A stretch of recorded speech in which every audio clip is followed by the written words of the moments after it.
It's the best part of your Tuesday. It is Wrestling Reality, TribLIVE Radio with me, Justin LaBar. What a show do we have the next hour here. Coming off a Monday Night Raw in London, England.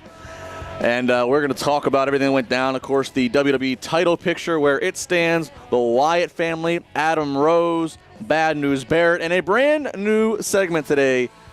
Ladies and gentlemen, we're going to do Justin LaBar's voicemail. Perhaps rather than voice of the voiceless, this would be the voice of the mindless. We are going to have some audio of these voicemails you got to hear to believe that it came through to my office phone, courtesy of the number that is posted via Pittsburgh Tribune Review at the bottom of my Trib columns. You got to hear this. That's all I can say. If I described them to you, you really wouldn't believe me until you hear them. One is a woman several weeks ago who called and is concerned about The Undertaker's health and things that she's been hearing. The other just recently came into my phone there when I checked it, and it is somebody giving me her version of Chris Benoit and his legacy and how I've disrespected that legacy with a column I wrote several weeks ago. You got to hear it. That's coming up later. But I want to talk about the England fans. I want to talk about the O2 Arena, the UK mates. You know, we always talk about casual and hardcore fans.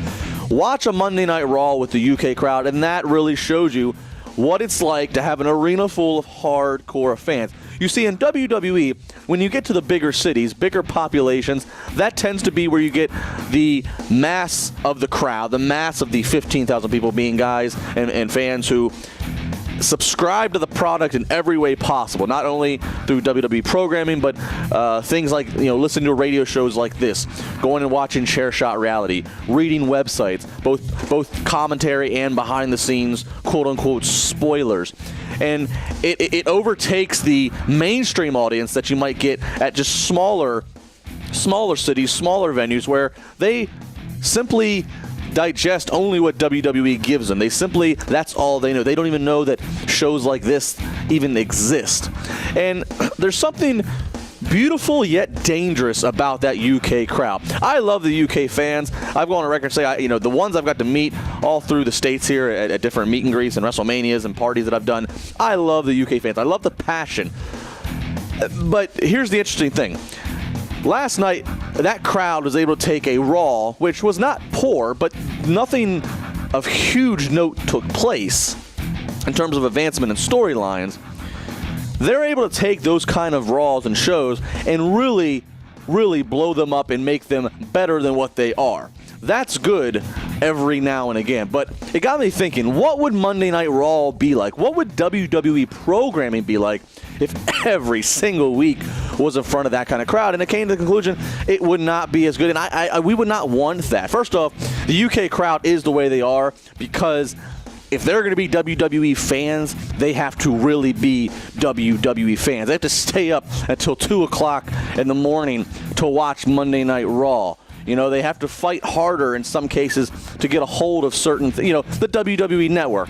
Some over in the UK, I've gathered, have been able to access and create accounts with WWE Network. I guess it all depends on if you have an American registered computer or IP address. I'm not sure. I'm not real technical with all that stuff, but it's not meant to be, and not a lot of people in Europe seem to have it, but a few people have gotten past the system. But point being, the WWE Network is not on purpose available to that audience, so they don't have all the joys of that yet. They have to work harder for things, and they only get to see. It's not like here in Pittsburgh, I could make a 3-hour road trip and go to an abundant of different cities to see WWE. No, the UK, they come around once, twice a year, so they don't have the options of seeing it maybe as often as we do here. And it got me thinking, that's why they are so great.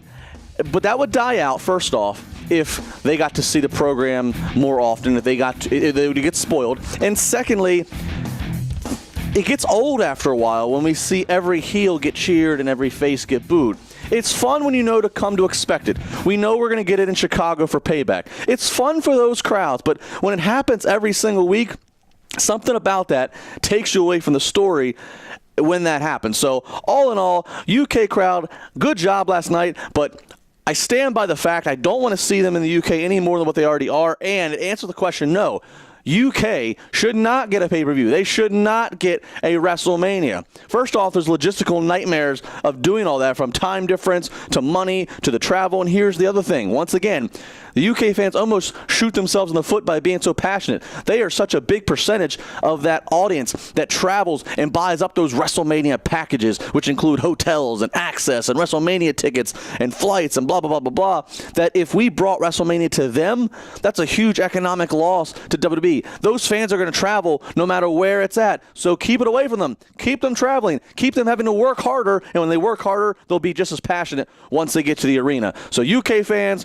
I'm very proud of you, but I'm afraid I've got some bad news. We ain't coming to you any more than we already are. TribLIVE.